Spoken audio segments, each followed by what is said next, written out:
Hi guys, this is Kaya Garcia, relationship therapist.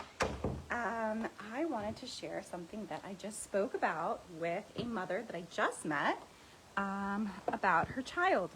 So she has someone who's in the shidduch world, in the dating world, and basically the daughter said that she knows who she is and what she needs, and that one of the things that she thinks that will help her respect her husband is if he knows more than her, because she's very learned and she loves learning, and she's also very skilled in academia, and she's going to go to graduate school and undergrad school and graduate school. And if the guy doesn't know more than her, especially in Jewish studies, then, which is more typical that a guy knows, like, learns the Torah, then she doesn't think she's going to respect him.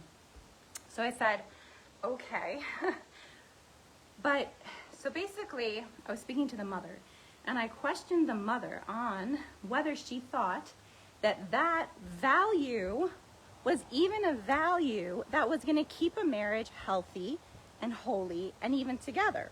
So just because someone thinks that they know what they need, if they take a second to break it down, it might not be what they need, because what makes you value your husband or respect your husband is not whether or not he knows more than you in a specific topic, but rather if he makes space for you, if he makes space for your emotions, if he can validate you, how he feels with his anger, how he handles his anger, how he handles his money, how he handles his eyes. Is he loyal? And so when you come to a presenting issue, a lot of the times the presenting issue that you think that you know you need, which is what you think that's your value system, if it's checked, it might not actually be what you value if it's not going to keep you happy. So there's a main difference between what you think's going to make you happy and what's going to create joy. So joy is like, I'm happy in my marriage, and happy is like when your husband shows up with like a bouquet of your favorite flowers. So one is like, oh, I'm so happy you got me my favorite flowers. And the other one is when you're sitting alone at night by yourself, you think, am I really content and happy in my marriage? And a lot of times people have these superficial logical understanding of what they think they need in a person and in a relationship, but that's not actually what's going to make them feel safe and heard and held space for in that relationship, to a point where they can become their best selves and share their best selves with the people around them, like in a marriage or with children. And so the vision that you have for your spouse or your most high and intimate relationships has to be not, do they know more than me? What will make me respect them? But what do I need to feel safe?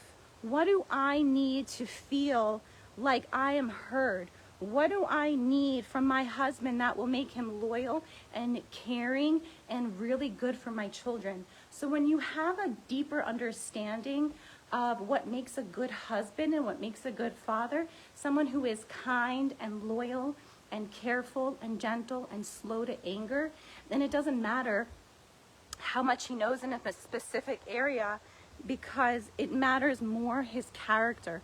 And if you don't value his character, then it doesn't matter if you even share one value that you respect, because it'll all crumble at the end of the day if you don't think highly of him because of the way that he treats you.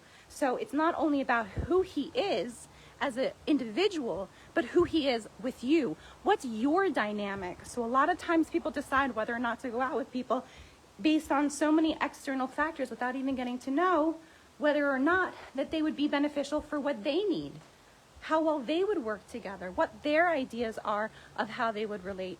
So when going into choosing relationships, I suggest that you go into asking yourself questions like, how safe do I feel? Do I feel this is an equal? Do I feel like I can build with them?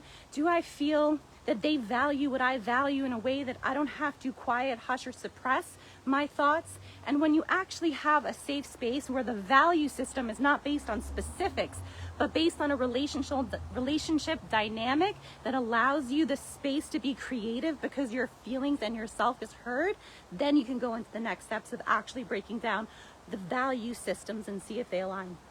So I give you guys a little blessing. Happy Rosh Chodesh Tov. May you have an amazing Shvat. May you grow. May you remember your roots and keep your feet grounded and always focus on growing up. Peace.